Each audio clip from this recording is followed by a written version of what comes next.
요한복음 14장에는 아주 중요한 말씀들이 많이 소개가 되고 있습니다. 나는 곧 길이요 진리요 생명이니 나로 말미암지 않고는 아버지께로 올 자가 없다. 지난주에는 보혜사 성령님에 대해서 주님 말씀하셨죠. 항상 곁에서 우리를 위로하시고 지켜주시는 분, 우리를 인도하시는 인도자 되시는 보혜사 성령님. 오늘 주제는 평안입니다. 평안. 여러분 한 주간 평안하셨습니까? 평안하셨습니까? 별 문제 없었습니까? 괜찮았습니까? 잘 지내고 있습니까? 이런 질문이죠. 성경에 나오는 평안 또는 평강, 평화 다 같은 말입니다. 히브리어로는 샬롬, 신약의 헬라어로는 에이레네라는 단어를 사용하고 있어요. 근데 성경적인 이 샬롬의 뜻은요, 그저 아무 일도 없이 잘 지내고 있습니다. 그저 무탈하게 그렇게 지내고 있습니다. 그런 의미가 아니에요. 내가 할 수 있는 선에서 주변에 어그러진 것을 고치고 평화로운 것을 만들어가고 있습니다. 라는 의미까지 확장이죠. 내 삶의 영역 속에서 내가 할 수 있는 힘과 능력을 가지고 가장 선한 것을 이루고 있습니다. 라는 그런 의미입니다. 여러분, 예수님이 이 땅에 오신 이유는 우리에게 생명을 주시기 위함입니다. 또한 하나님과의 관계, 끊어졌고 정말 주님 앞에 가까이 갈 수 없었던 그 하나님과의 관계 가운데 참된 평화를 주시기 위해서 이 땅에 오셨죠. 그 주님께서 오늘 우리에게 참된 평강이 무엇인지 그 평화를 우리에게 주시겠다고 말씀을 하세요. 오늘 세 가지로 한번 살펴보겠는데요. 첫 번째는 평안의 이유를 말씀을 하십니다. 한번 천천히 한번 읽어보겠습니다. 시작. 평안을 너희에게 끼치노니 나의 평안을 너희에게 주노라. 아멘. 평안에 대해서 말씀하세요. 여러분, 본문의 제자들은 지금 극도로 불안한 상태에 있습니다. 지금 두려워하고 있어요. 그런 제자들에게 평안을 말씀하시고 그 평안을 주시겠다라고 하세요. 이것은 원문의 의미는 이 평강이 너희에게 갈 것이다, 가게 하겠다라는 의미예요. 예수님 당신 자신을 믿는 따르는 제자들, 가고 오는 세대의 모든 성도들에게 약속하신 아주 위대한 선물이고 축복이죠. 너희들 단지 걱정하지 마라 라는 게 아니고 나의 평안을 주겠다, 그 평안이 너에게 가게 하겠다라는 거예요.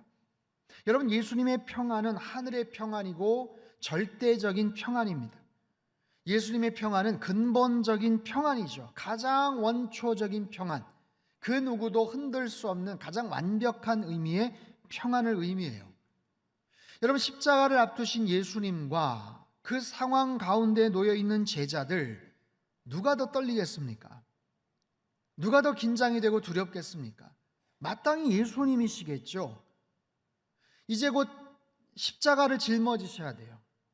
그 고통이 얼마나 심한지, 어떤 고난을 당하실지, 얼마나 많은 고통과 아픔을 겪으셔야 될지, 상하고 찢기셔서 죽으셔야 될 그 예수님, 그 죽음을 앞두신 예수님은 얼마나 불안하고 두렵고 떨리겠어요.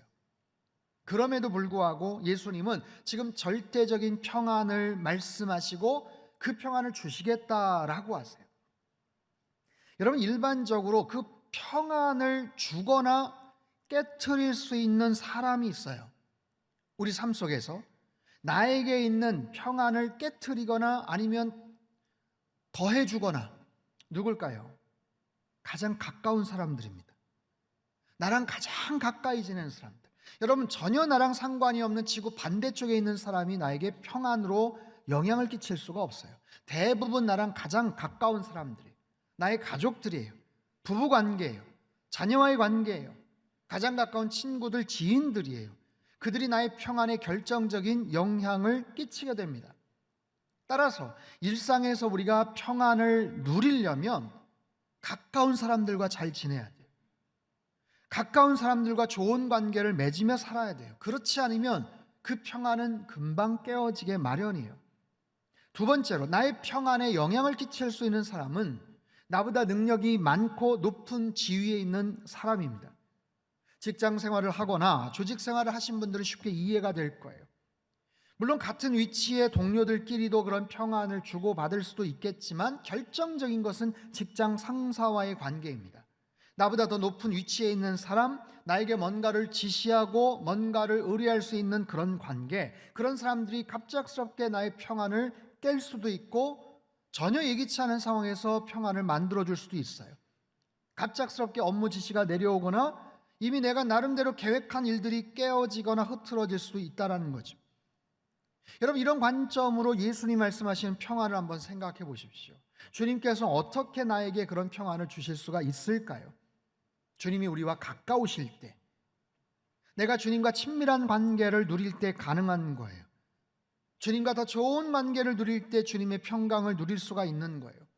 주님이 우리보다 능력이 많으시기 때문에, 가장 강한 분, 가장 높은 분, 가장 능력이 많으신 분이기 때문에 우리들에게 평안을 주실 수가 있는 거죠. 따라서 우리가 평강, 주님의 평강을 얻으려면 무엇보다도 주님과의 친밀한 관계를 유지하며 살아가야 돼요. 평강을 얻기 위해서는 먼저 주님과의 의로운 관계, 주님과 마땅한 관계, 주님께서 의롭다고 여기시는 그런 관계가 먼저 설정이 돼야 돼요. 로마서에 중요한 두 구절이 있는데, 첫 번째 로마서 14장 17절 말씀을 한번 읽어보죠. 시작. 하나님의 나라는 먹는 것과 마시는 것이 아니요 오직 성령 안에 있는 의와 평강과 희락이라. 로마서 5장 1절 시작. 그러므로 우리가 믿음으로 의롭다 하심을 받았으니 우리 주 예수 그리스도로 말미암아 하나님과 화평을 누리자. 자, 평화라는 것은요 반드시 의로움이 먼저 전제가 되는 거예요. 의와 평강과 희락이라고 했어요. 희락은 그냥 생기지 않아요. 마음에 평강이 있어야 희락이 생기는 거예요. 그 평강이 차고 넘칠 때 그것이 기쁨으로 나타나는 거예요. 그 평강은요 반드시 의로움의 관계가 먼저 선행되어야 돼요. 뒤집어 말하면 우리가 의롭다 하심을 받았다면 그 다음 스텝은 뭐냐면 하나님과 화평을 누리는 거예요. 바로 이런 관계적인 것, 그래서 내가 평화를 얻기 위해서는 반드시 주님 안에서 내가 어떤 관계인가, 내 안에 죄가 있는가 없는가, 의로움의 관계가 형성이 되었는가, 만약에 참된 믿음을 갖지 못했다면, 죄의 문제를 해결받지를 못했다면 그 다음 단계로 나아갈 수가 없는 거예요. 그렇기 때문에 먼저 의로운 관계, 하나님께서 나를 의롭다고 여기시는 그런 관계라면 그 다음 스텝을 당연히 누려야 되는 거예요. 하나님과 화평하는 거고 마음의 평안을 누릴 수가 있는 것이죠. 사랑하는 성도 여러분, 우리들 모두는 구원받은 하나님의 자녀인 줄로 믿습니다. 주님께서 피값으로 우리를 건지시고 살리신 하나님 나라의 천국 백성인 줄로 믿습니다. 여러분, 그런 의로운 관계가 형성이 되었다면, 마땅히 그런 관계, 그런 존재라면 그 다음 스텝으로 우리는 화평을 얻어야 돼요. 주님 안에서 평화를 얻어야 돼요. 죄의 문제를 해결함 받고 주님을 신뢰할 때 그 안에서 주님께서 주시는 하늘의 평강이 우리에게 부여된다라는 거예요. 여러분, 날마다 주님 안에서 의로운 관계를 맺어가시고 주님께서 주시는 하늘의 평강을 누리며 살아가시길 주님의 이름으로 축복합니다. 두 번째는요, 평안의 내용을 말씀을 하세요. 한번 읽어보죠. 시작. 내가 너희에게 주는 것은 세상이 주는 것과 같지 아니하니라. 자, 주님이 주시는 평안은요, 예수님이 누리셨던 그 평안은요 세상이 말하는 평안과 다르대요. 세상에서 평안을 말합니다. 세상에서 평안을 줄 수도 있습니다. 그러나 주님이 주시는 평안은 완전히 달라요. 자, 세상이 말하는 평안의 특징은 무엇일까요? 첫 번째, 자기중심적입니다. 자기중심적이에요. 수많은 사람들이 평안을 말합니다. 정치 지도자들, 기업인들, 과학자들, 환경운동가들, 선한 의도에서 질서를 중요하다라고 이야기하고 인류의 평화를 위해 헌신하는 사람들도 있지만, 개중에는 자신의 정권 야욕과 사적인 목적을 위해서 평화를 악용하는 그런 경우들도 참 많습니다. 누구나 하나 예외도 없이 인류의 평화가 중요하고 질서가 중요하고 세계의 평화를 위한다고, 개혁을 위한 것이라고, 누구를 해방시키기 위함이라고 말하지만 그 기준이나 방법은 지극히 자기중심적이고 지극히 독선적이고 때로는 폭력적인 방법으로 나타날 때가 많다라는 거예요. 코로나로 불안정한 이 시대, 기후환경의 이 위기 속에서 각 나라마다 자국의 이익을 추구합니다. 자신의 정권 유지를 위해서 전쟁을 불사합니다. 사람들이 죽어나가도 아랑곳하지 않습니다. 국민들을 속이고 각종 시설물들을 파괴하는 일도 마다하지 않고 있는 오늘 이 시대를 바라보고 있어요. 두 번째, 세상의 평화는요, 한시적인 거예요. 세상이 주는 평화가 있습니다. 만들어주는 평화가 있어요. 그러나 잠깐이에요. 언제 깨어질지 몰라요. 그 평화는요, 다른 힘에 의해서, 다른 우월한 힘에 의해서 사정없이 망가져 버릴 때도 있어요. 그것이 외부적인 환경이든 누군가의 악행이든 누군가의 교만이든 실수이든 이 땅에서의 평화는 그렇게 오래가지를 못해요. 요즘은 뉴스 보기가 참 두렵습니다. 그렇죠? 국내외적으로 너무나도 많은 사건과 뉴스들이 연일 터지고 있어요. 정치적인 정말 놀랄만한 그런 뉴스들이 계속 터집니다. 전쟁에 대한 뉴스들, 경제적인 사건과 사고들, 여러 가지 복합적인 사회적인 이슈들. 일주일 전이죠, 데이터 센터의 화재로 인해서 스마트폰을 이용하는 국민 대다수 많은 분들이 큰 불편함과 손해를 겪었어요. 상상하지도 못했던 일이에요. 우선적으로 마비가 되니까 서로가 연락을 하기가 참 불편해요. 쉽게 영상이나 사진이나 공유를 했는데 그러기가 어렵게 생겼어요. 큰 혼란과 불편함, 더 나아가서 막대한 손해를 겪었어요. 기업이 피해 배상을 해야 될 액수, 기업에 대한 사회적인 손실, 이미지 훼손, 엄청난 손해가 났고요, 대표가 사퇴하기까지 해서도 여전히 문제가 다 해결되지를 못하고 있어요. 여러분, 이처럼 우리 사회가 서로 간에 긴밀하게 통합이 되어 있고 초연결 사회로 이어지고 있기 때문에 어디에서 갑작스럽게 문제가 터져버리면 평온한 우리 일상이 갑자기 마비가 되는 거예요. 그리고 그런 어려움을 겪을 일들이 앞으로도 많이 생기게 될 겁니다. 여러분, 이처럼 세상에서 만들어주는 평화는 언제 깨어질지를 몰라요. 끊임없이 사방팔방에서 강력한 폭풍우가 불어옵니다. 그 속에서 문제를 해결해 보려고 하지만 어찌할 수 없는 일들이 참 많아요. 그러다 보니 잠시 동안 우리가 누리는 그 배 안에서의 자그마한 평화는요, 사정없이 깨어지기 일쑤죠. 여러분, 복음서에 보면 제자들과 예수님께서 갈릴리 바다를 건너가고 계실 때 갑작스럽게 풍랑을 만나죠. 갈릴리 해안에서 잔뼈가 굵었던 어부들입니다. 그까지 풍랑, 파도 얼마든지 헤쳐나갈 수 있는데 그날만큼은 달랐어요. 어떻게 할 줄을 몰라 합니다. 애를 쓰고 노력을 하지만 이걸 어떻게 견뎌야 될지를 몰라요. 여러분, 그 순간 예수님 뭐 하고 계셨죠? 주무시고 계셨어요. 마태복음 8장 23절에서 26절 말씀 같이 읽겠습니다. 시작. 배에 오르심에 제자들이 따랐더니 바다에 큰 놀이 일어나 주무시는지라. 그 제자들이 나와 깨우며 이르되 주여 구원하소서, 우리가 죽겠나이다. 예수께서 이르시되 어찌하여 무서워하느냐, 믿음이 작은 자들아 하시고 곧 일어나사 바람과 바다를 꾸짖으시니 아주 잔잔하게 되거늘. 자, 본문에 보면 제자들의 불안함과 예수님의 평온함을 볼 수가 있어요. 제자들의 무서워하는 모습과 풍랑을 꾸짖으시는 예수님의 당당함을 볼 수 있어요. 풍랑 속에서도 주무셨던 예수님, 그 엄청난 풍랑 가운데서도 잠을 청하시고 주무실 수 있었던 예수님, 어떻게 가능합니까? 이유는 간단합니다. 그 풍랑을 제압하실 수 있는 능력이 있으시기 때문에, 그 풍랑을 다스릴 수 있는 능력이 있으신 분이시기 때문에 주님은 평안한 상태에서 잠을 주무실 수 있었던 거예요. 사랑하는 성도 여러분, 세상에서 말하는 그 평안을 신뢰하지 마십시오. 평안을 주겠다는 말도 속지 마십시오. 세상의 평안은 늘 한시적이고 자기 중심적이에요. 그래서 모순이 많고 결국에는 언제 깨어질지 모른다는 거예요. 오히려 주님께서 말씀하시는 하늘의 평강, 주님의 평강을 여러분 의지하시고 신뢰하십시오. 주님은요, 풍랑을 잠잠케 하실 수 있는 분인 줄 믿습니다. 풍랑을 잠잠케 하세요. 저와 여러분의 삶 속에 닥치는 크고 작은 모든 종류의 풍랑을 주님께서는 잠잠케 하실 수 있는 분인 줄 믿습니다. 여러분, 그 주님만이 우리에게 참된 평강을 줄 수가 있고요, 주님 안에서 우린 참된 위로와 쉼을 얻을 수가 있어요. 이 참된 평안을 날마다 사모하시며 그 평안함 가운데 살아가시길 주님의 이름으로 축복합니다. 마지막 세 번째, 평안의 결과를 말씀을 하세요. 평안의 이유가 뭐다? 평안의 내용이 뭐다? 마지막 평안의 결과. 너희는 마음에 근심하지도 말고 두려워하지도 말라. 한번 읽어봐요. 시작. 너희는 마음에 근심하지도 말고 말라. 아멘.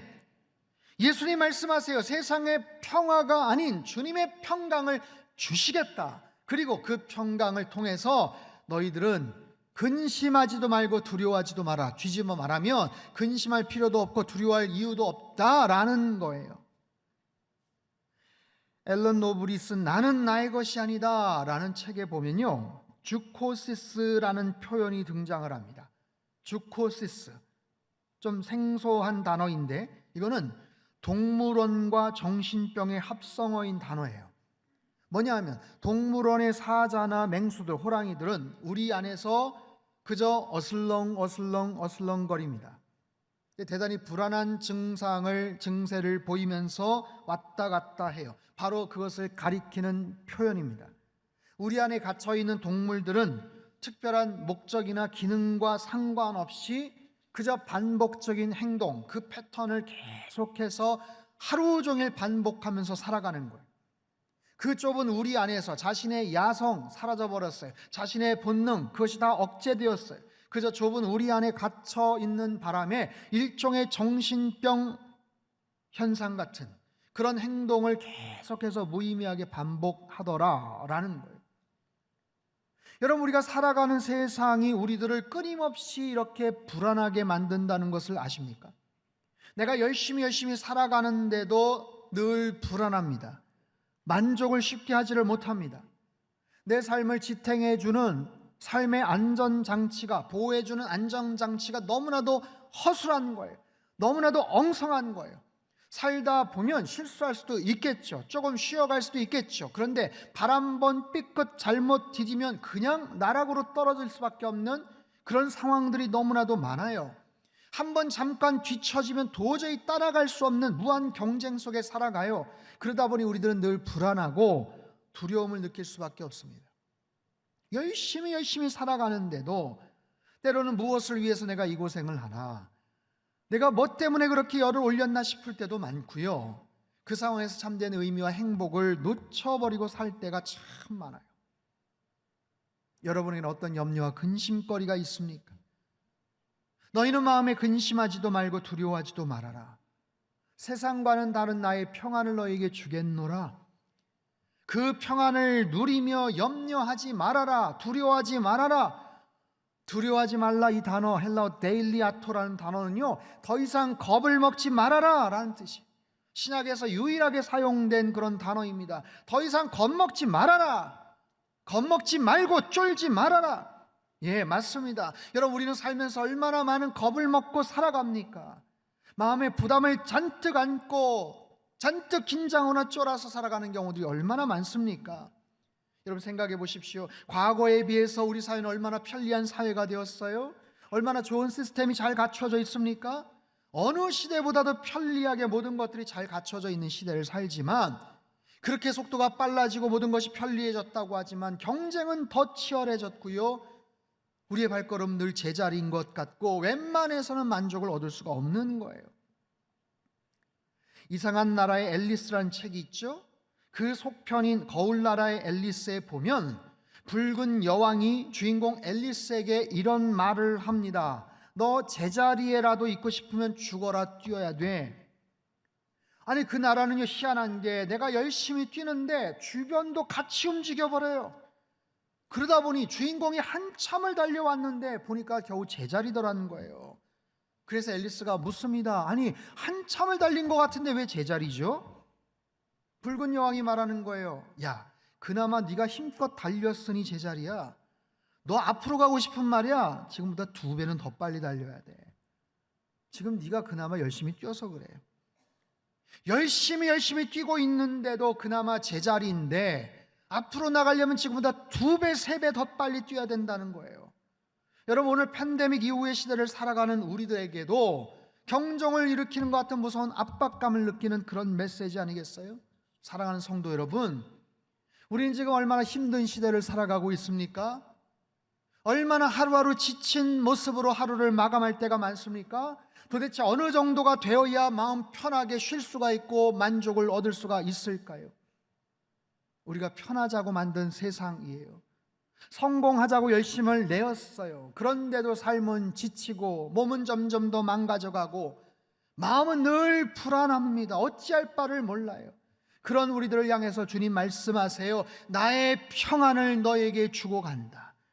내가 주는 평안은 세상의 것과 달라. 너희는 마음에 근심하지도 말고 두려워하지도 말아라. 겁먹지 말아라. 쫄지 말아라. 말씀하세요. 예, 그렇습니다. 우리에게는 이런 하늘의 평안이 필요해요. 여러분, 우리는 주님의 평안을 공급받아야 살 수 있는 존재들. 모든 사람들이 참된 평안과 위로와 쉼을 기대하고 찾고 있어요.